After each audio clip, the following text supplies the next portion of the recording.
ल सुरु भइसक्यो ल।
Doctor रत्नकमल पैसेज्यूलाई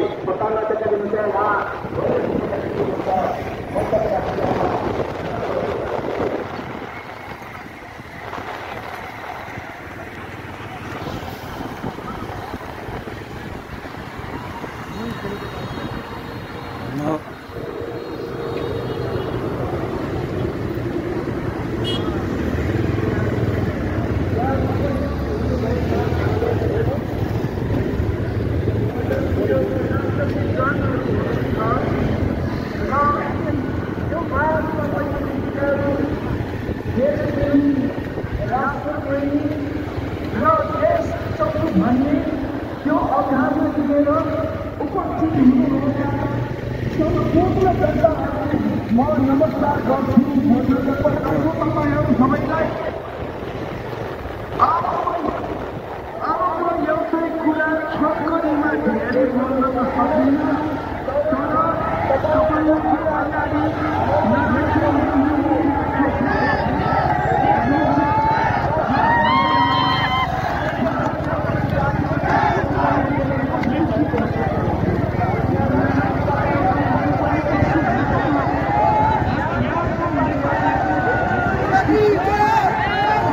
Viva!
अनुरोध गर्दछु।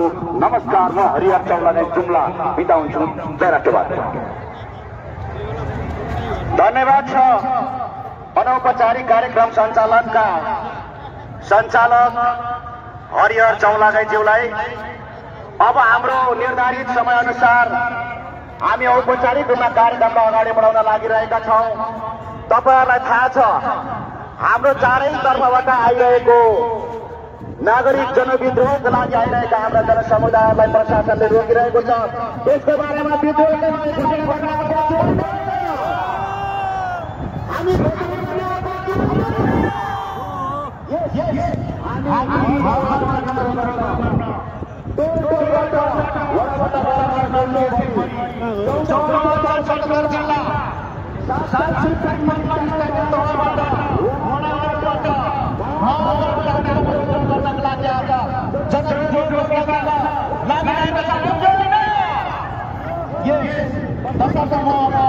विधिवत रूपमा औपचारिक कार्यक्रममा चाहन्छु।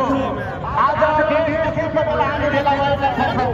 तसर्थ सञ्चालक नागरिक बचाउ महाअभियान नेपालका केन्द्रीय संगठन सचिव प्रेमदीप लिम्बूको तर्फबाट सबैलाई नमस्कार।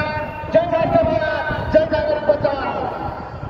र आज हामीले यहाँ ब्यानरमा देख्नुभयो,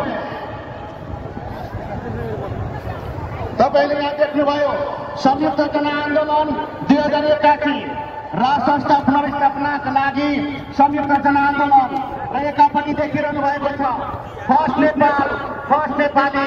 अब बन्ने छ नेपाल, नेपाल नेपालीले नै बनाउने हो, नेपाल नेपालीले नै बनाउने हो कि होइन?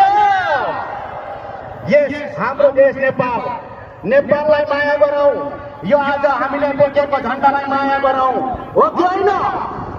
त्यसैले गर्दा म विधिवत रूपमा अगाडि बढ्न चाहन्छु। अहिले हाम्रो यो तीन कुनेमा चौतर्फबाट हाम्रा नागरिक जनविद्रोहका लागि आइरहनु भएको हाम्रो जनसमुदायलाई, विद्रोही जनतालाई प्रशासनले रोक्ने कार्यक्रम गरिरहेको छ। खबरदार नरोकिदिनुको लागि हामी हार्दिक अपील गर्दछौँ, हो कि होइन? किन यो जनताको विद्रोह भनेको के भन्दाखेरि यो चेतावनी जान सक्छ, हो कि होइन? सुस्केला बाटो नगर्दा देखिन्छ, सडकमा खेचिन्छ, त्यस्तो हुँदैन। यो त सरकारका पर्छ, सोरटा मार्नेको हार्न गर्ने पर्छ, सक्छ, हो कि होइन? पर्छ है, पर्छ। त्यसैले म अगाडि बढ्न चाहन्छु। आजको यो संयुक्त जनआन्दोलन नागरिक जनविद्रोह घोषणा सभालाई औपचारिक रूपमा सभापतिको आसन ग्रहण गरिदिनुको निमित्त नागरिक बचाउ महाअभियान नेपालका संगठन विभाग प्रमुख श्री प्रेम थापा मगर्ज्यूलाई म हार्दिक निवेदन गर्न चाहन्छु। कृपया जोरदार ताली सम्मान व्यक्त गरिदिनु म अनुरोध गर्न चाहन्छु। यसै गरी हाम्रा प्रमुख अतिथि हुनुहुन्छ राष्ट्र संस्था पुनर्स्थापना संयुक्त जनआन्दोलन परिचालन समितिका संयोजक नवराज सुवेदीज्यू हुनुहुन्छ। उहाँलाई पनि म प्रमुख अतिथिको आसन ग्रहण गरिदिनु हार्दिक निवेदन गर्न चाहन्छु। कृपया सम्मानमा जोरदार ताली